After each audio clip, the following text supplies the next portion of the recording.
អូខេបងប្អូនបាទឥឡូវនេះមកដល់ព្រុស05មកគ្រឿងទៀតហើយសម្រាប់ព្រុស05នេះបងគាត់ទើបនឹងផ្លាស់ប្ដូរកញ្ច្រែងខាងក្នុងទេ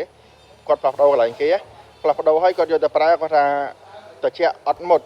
ដល់ពេលជាអត់មុតគាត់ចាប់ផ្ដើមឆែកមើលដបោមុខនេះទៅគាត់ឃើញអាតយោនេះវាឡើងកកសតព្រុសនេះតយោនេះឃើញតយោនឹងឡើងកកសតព្រុសហើយគាត់ទៅកន្លែងម្ចាស់ដើមវិញគេក៏កែអូតូចិនឲ្យគាត់មកក្របនៅខាងក្នុងចឹងកែអូតូហ្នឹងគាត់អត់ចង់បានឥឡូវគាត់មកដល់កន្លែងខ្ញុំឲ្យខ្ញុំរើអូតូហ្នឹងដាក់សេនឡើងវិញណាបាទហើយធ្វើម៉េចកុំឲ្យកកសម្រាប់ឡានហ្នឹងណាបាទព្រុសហើយខាងក្រោយនេះ Alphard 017បាទដូចខ្ញុំចាក់ជូនបងប្អូនចឹងបញ្ហាជាក់ចាញ់ថ្ងៃគាត់យកមកដោះលាងហើយតាកាមាខាងក្រោយរៀបមកឈុតបាទអូខេបងប្អូនបាទនេះខ្ញុំតមកคลิปទៀតឡានព្រុសដែលបងគាត់ទើបមកដូរកញ្ច្រែងឲ្យរត់កោណាហើយមើលគេទើបនឹងធ្វើទេប៉ុន្តែបងប្អូនមើលដីនេះគេមានសម្បត្តិឲ្យគាត់ទេ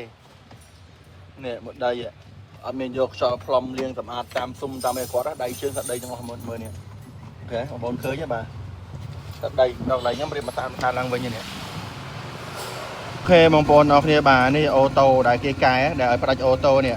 គឺគាត់មកកន្លែងខ្ញុំរើចេញខ្ញុំរៀបធានដាក់វិញណាបាទហើយបញ្ហារត់កកបងប្អូនបាទឡានគាត់បញ្ហារត់កកខ្ញុំដាក់អូតូធានរបស់ខ្ញុំនេះបាទហើយតាកាមានេះក៏អញ្ចឹងដែរនេះតាកាមាដែលរៀបមកឈុតនេះក៏គេកែដែរនេះគេកែដូចគ្នាបាទតាកាមាហ្នឹងក៏ប្រើបោះចិនដូចគ្នាដែរគេកែហើយឡោកអស់ហើយអញ្ចឹងខ្ញុំរៀបមកឈុតឡើងវិញសម្រាប់តាកាមានេះបាទនេះខ្ញុំរៀបភ្លាមណាវិញខ្ញុំអត់ប្រើពួកហ្នឹងទេបាទហើយនេះចាក់ចាញ់ថ្ងៃដោះលាងមុខក្រោយហើយនេះព្រុសបងបាទដែលខ្ញុំមកខ្ញុំ review មិញនេះពាក់ព័ន្ធជាមួយនឹងរត់កកកញ្ច្រែងទៀតនឹងដូរបាទ